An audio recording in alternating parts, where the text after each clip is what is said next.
Okay, so moving on to the next section, which contains paragraph type question. This particular paragraph is based on the chapter conic section, and this paragraph contains question number 57 and question number 58. It says that in defined conditions, the coordinates of a variable point P are sine theta plus cosecant theta by 2, sine theta minus cosecant theta by 2, theta is a parameter. The locus of point P is curve C, and n is one normal to C. If n intersects x-axis and y-axis at A and B respectively, and the locus of midpoint of AB is curve S, then give the answers of the following question. Question number 57 says that the distance between the common tangents of s and x square plus y square equals 1 is less than.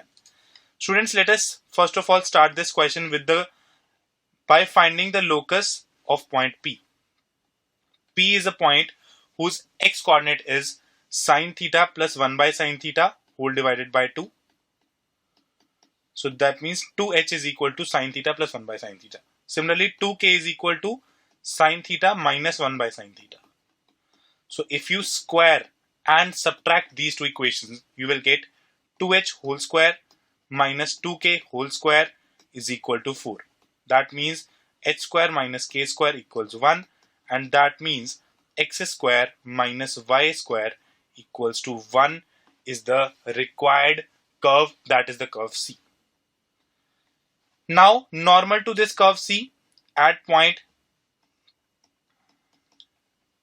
secant theta comma tan theta, because a is equal to b is equal to 1, it is a rectangular hyperbola. It is given as x tan theta plus y secant theta is equal to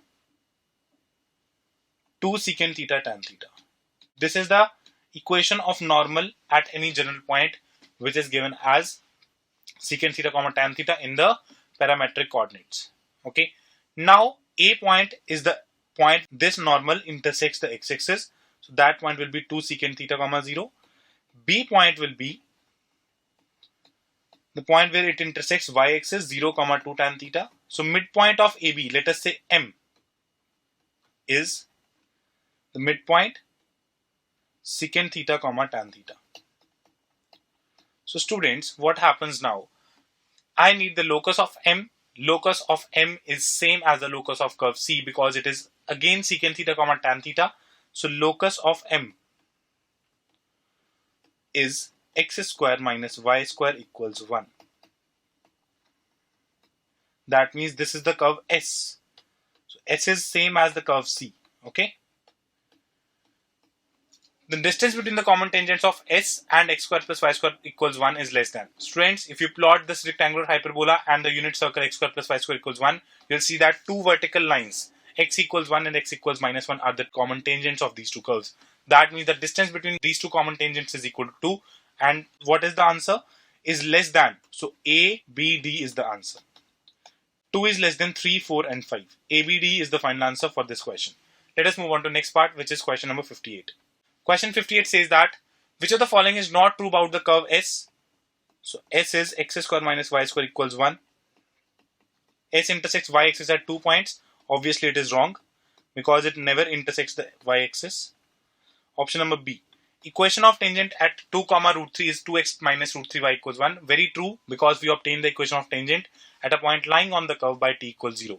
So it is correct. C point, eccentricity is equal to root 2 for rectangular hyperbola, so it is wrong. Curve C and curve S intersect in 4 points exactly. It is wrong because curve C and curve S are the same curves. They intersect at infinite points. So D is also wrong. I need to choose the incorrect or the wrong options. So the answer is ACD again. Okay. Let us move forward to question number 59 and 60, which is the next paragraph. Students, this particular paragraph says that if fx is equal to the maximum of three curves sin x 1 by 4 fractional part of cos x where x belongs to the open interval 0 to pi, then I need the number of points of discontinuity of fx. Okay, so we have to draw this curve maximum of sin x, fractional part of cos x and 1 by 4. So what I'm going to do, I'm first of all going to draw cos x and then I'm going to show you how to draw fractional part of cos x, where x belongs from 0 to 2 pi.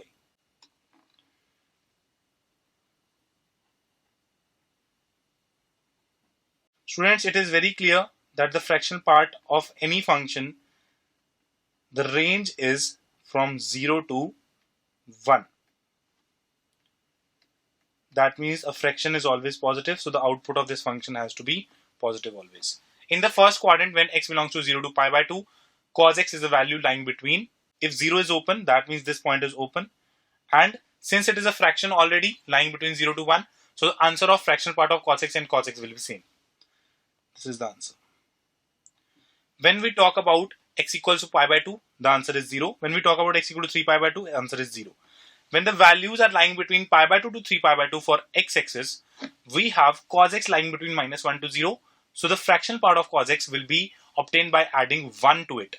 So that means this graph will be shifted by 1 unit upward.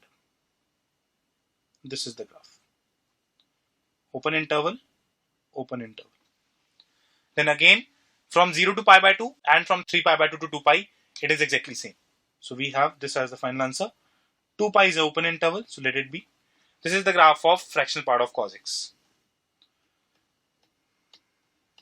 Now let us draw sin x. So from 0 to pi by 2, it will be 1, then it will be 0, then it will be -1, then it will be 0. We know that they intersect at a value 1 by root 2, and I have to draw 1 by 4 in this graph. So 1 by 4 will obviously be less than this particular value 1 by root 2. This is the value 1 by 4.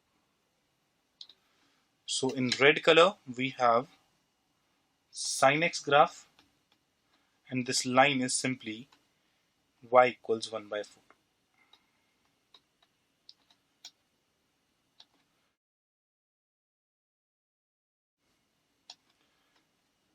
We have to choose the maximum of these three functions.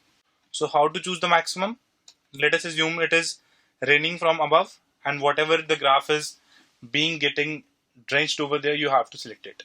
So this graph, then this graph, then sin x graph from here till here, the line from here till here, fractional part of cos x, then from here this line, and then again here. So the number of points of discontinuity of this particular function, which is shaded in blue part over here, is obviously equal to 1, and that is x is equal to 3 pi by 2. Only point of discontinuity. Everywhere else the graph is continuous. So lambda 1 is a prime number, wrong information. Lambda 1 plus 5 is an even number because lambda 1 is 1. So yes, B option is correct. C option is correct. D option is wrong. So final answer is BC. Let us move on to the last question, that is question number 60. Now the next question has to talk about the same function. The number of points where fx is non-differentiable is lambda 2. Then choose the correct options. So we have the graph of this function. Clearly students, first point of non-differentiability is this point, x equal to pi by 4. Then the second point of non-differentiability is lying somewhere over here. Let us say this value is alpha. Third point of non-differentiability, beta. This point 3 pi by 2, which is a point of discontinuity, so it will be a point of non-differentiability as well. This point over here, gamma. So how many points of non-differentiability? 5 points. Choose the correct option. It is a prime number. B is wrong. 5 lambda 2 has 3 divisors. 5 lambda 2 is 25. So 1, 5 and 25, correct. Lambda 1 plus lambda 2. So lambda 1 was the points of discontinuity. 1 plus 5 is an even number, correct. So the final answer is option number A, option number C and option number D. Students, with this we come to the end of discussion of this particular exam. I hope you have understood all the questions very carefully and learned a lot of new concepts in this particular question paper. Okay, so we'll see you very soon again. Thank you very much and best of luck for all your exams which are coming your way.